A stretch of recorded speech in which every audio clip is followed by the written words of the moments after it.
Daily Tech News with Alan Smithson. Good morning. Welcome to Daily Tech News. My name is Alan Smithson. Today is America's birthday, July 4th, Thursday, July 4th, and it also happens to be my birthday. So happy birthday to America. Happy birthday to me. Today, we're going to start with creating some images of a giant fireworks display for America. I just wanted to do this live to show you Midjourney. If you haven't seen Midjourney, it is an graphics package where you can use AI to generate pretty much anything you want. I've been making some cats that DJ because, you know, cats that DJ are kind of awesome. I got carried away here with the cats that DJ. I made some fireworks on the moon. And, you know, it's one of those things that you just, you know, anything you come up with, it'll create. There's more fireworks from the moon. I was trying to create something for the graphic for this show today. And anyway, you'll be able to see. I also DJ under the moniker Lord Allen, and my next mix is going to feature cats DJing. So that's what I've been working on here. Oh, here we go. So fireworks. There you go. Giant fireworks display for the 4th of July over some boats. Oh, look at that. Beautiful. This is Midjourney. And there's another cat. All right. So over to more fun stuff. Here we go. We have tactile robotic hand breakthrough, rotating objects in any direction. This is really neat stuff. I'm going to turn off the sound because it sounds a little weird on this. But, having a robot with 4 fingers, or 5 fingers in this case, and it can rotate objects around. This is like a new breakthrough. You know, we take it for granted that our fingers and our hands can, you know, manipulate small objects. But for robots, it's actually quite hard because they just don't have the dexterity. And so having this new ability to rotate things using these creepy 4 fingers or 5 fingers is a new thing. And this is out of Columbia Engineering. And we'll leave it at that. Okay, over to more creepy robots. This is the world's most realistic looking robot. Robot in the world called Alex. I'm Alex. Let's make friends. The $8 million humanoid robot was created by 3 friends in Russia, and now they own a firm by the name Combo. Its face was designed to look like their friend, Alexei, and he can make up to 600 human facial expressions. Hello. Bonjour. Ciao. Ni hao. Guten Tag. Alex contains more than 600 servo motors in the face, body, and arms. Now Promobot is looking for a face for their next humanoid robot, which will be available in hotels, shopping centers, and airports starting in 2023. 2023. When was this video from? Anyway, all right. So over to Berkeley. Researchers send 3D printers into space. The idea here is that advanced microgravity printer called SpaceCal spent 140 seconds in suborbital space aboard the VSS Unity spacecraft, autonomously printing 4 test parts, including small spaceships and benchy figures made of liquid plastic. The reason for this actually is quite interesting, and I'll get down to it here. It says here, within the cabin, if your spacecraft is breaking down, if your spacecraft is a piece of spacecraft and is breaking down, you can print O-rings, mechanical mounts, or even tools.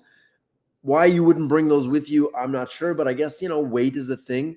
But wait a second, you have to bring the plastic and rubber.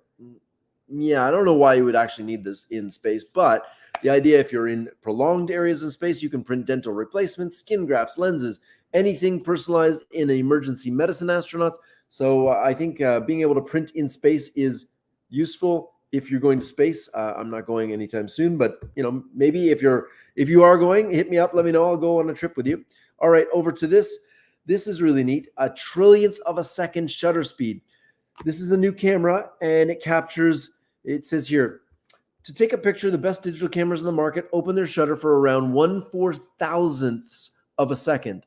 The snapshot atomic activity, you need a shutter that clicks a lot faster. With that in mind, scientists have unveiled a way to achieve shutter speed that's a mere trillionth of a second, or 250 million times faster than those digital cameras. That makes it capable of capturing something very important, dynamic disorder. And you can see here that they're able to capture dynamic disorder, whatever that means. It's interesting, and they're using neutrons to measure the position of atoms. Wow, we're literally able to measure the position of atoms using cameras now.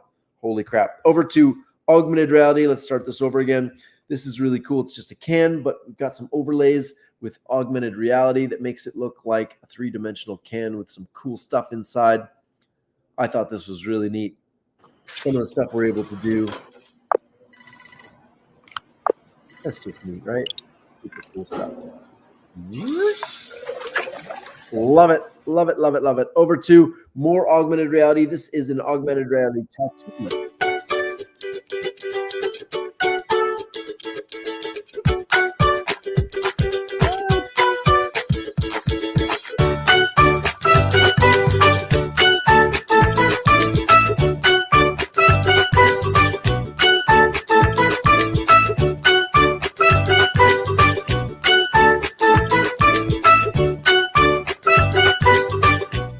Oh, that's super fun. Love it, love it, love it, love it. Okay, over to this is a new movie using AI to de-age or reverse aging for Tom Hanks. And let's see what it looks like when they do that. Hey, Dad. I'd like you to meet Margaret. Nice to meet you, Margaret. Nice to meet you, Mr. Young. Time sure does fly, doesn't it? Sure does. Take a straight and stronger course to the corner of your life.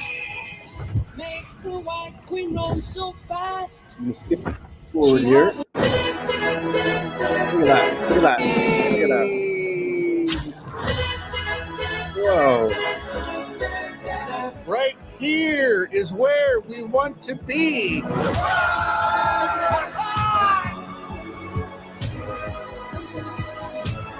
You know, if you like, you could spend the rest of the night here.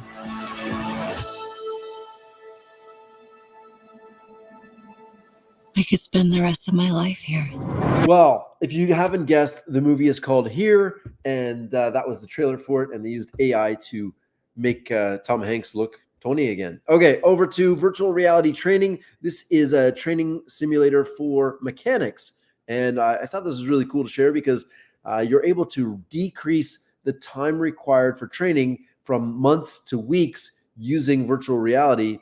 And of course, this gives access to many people around the world with just a simple $400 or $500 headset. They can now learn to be a mechanic from anywhere without, having to use expensive parts, without having to be in a shop. And then so when you get into a real shop, you already know what to do and you can learn to mastery. And this is a great way for people to learn using virtual reality. Okay, over to a new type of robot. I thought this was really interesting because, we've been talking about restaurant delivery robots and these types of things. This is a simple delivery robot for hospitals.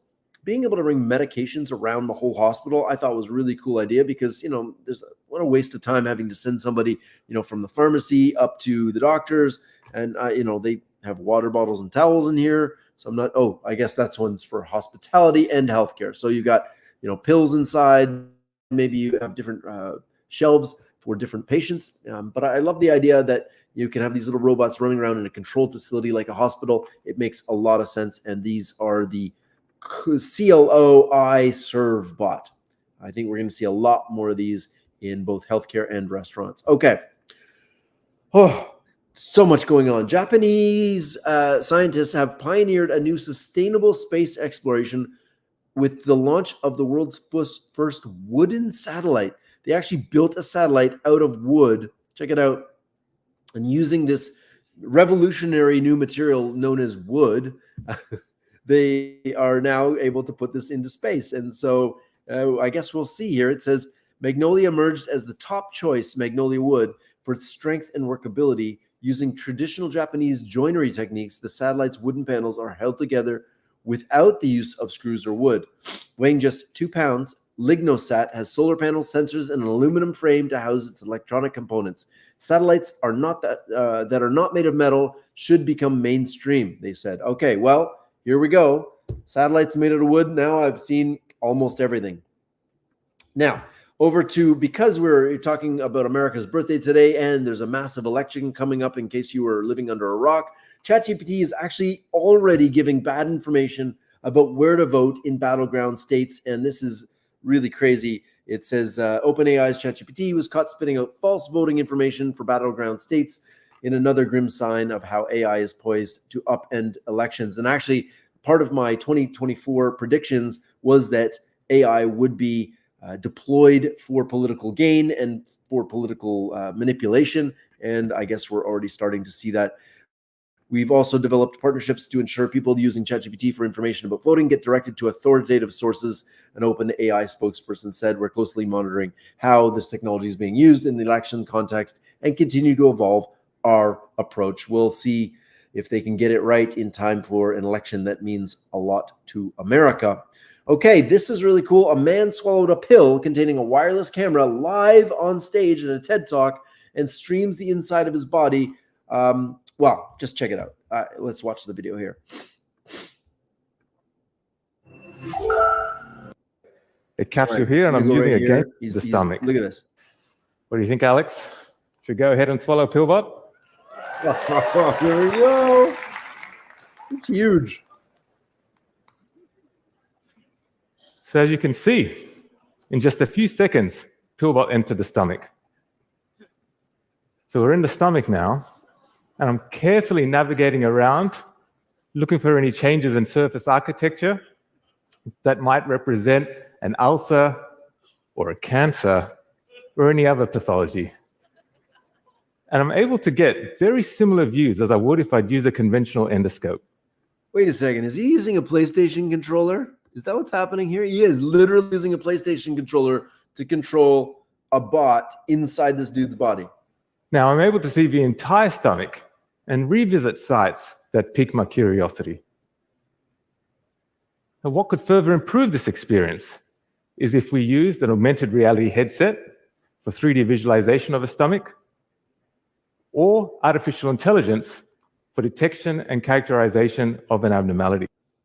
I don't know about you, but this is way better than having a 6-foot giant hose inserted up your rectum for a colonoscopy. If I will take a pill over a giant hose any day of the week. This is great progress. Okay, over to this. This is a tractor trailer size, which is very small considering it is a nuclear reactor. Fossil fuels and expanding our capability is fission power. We're trying to build a new reactor here, something that nobody's ever done before. But to me, it's actually just minimum viable product. We're building the smallest nuclear reactor. It's super hard. Scaling a company is challenging. This is a superpower to have on Earth. All of that has led to this moment where now we're just 18 months away from having the real deal. 18 months from having a small nuclear reactor the size. So where are we and what does Radiant do? We're in El Segundo at Radiant's headquarters, and we are designing a portable microreactor that can replace a 1 megawatt diesel generator and can be mass produced. Radiant is a company I've wanted to shoot with since I started filming the S3 series nearly 50 weeks ago. And finally, in El Segundo, California, we got the time to document where they're at today after their recent test success on their helium circulator test loop. Radiant is pioneering miniaturized mobile nuclear reactors to provide power in rough terrains and to re-inspire the atomic age. I, for one, believe in nuclear power as a clean source of energy for the world, and I hope that these guys really nail it because yeah, we need that. We need more clean power, especially with the data centers that are coming online. Okay, over to the last thing on the list for Daily Tech News today. And make sure you hit subscribe. I will put all these links in the comments of the YouTube channel. Make sure you subscribe on YouTube. We just hit 600 subscribers yesterday, so woohoo! Please subscribe and do all the good things. But check this out. I want a playlist for driving across America on July 4th. Let's see what it comes up with. So this is a way to automatically generate playlists. There you go. Oh, wow. We've already got God Bless the USA, America, Fortunate Son, Firework. Look, it created this, and then I can actually click a button, and it will take me over to Spotify playlist, an Apple playlist, or a shareable link. And I can also create a list of licensable music.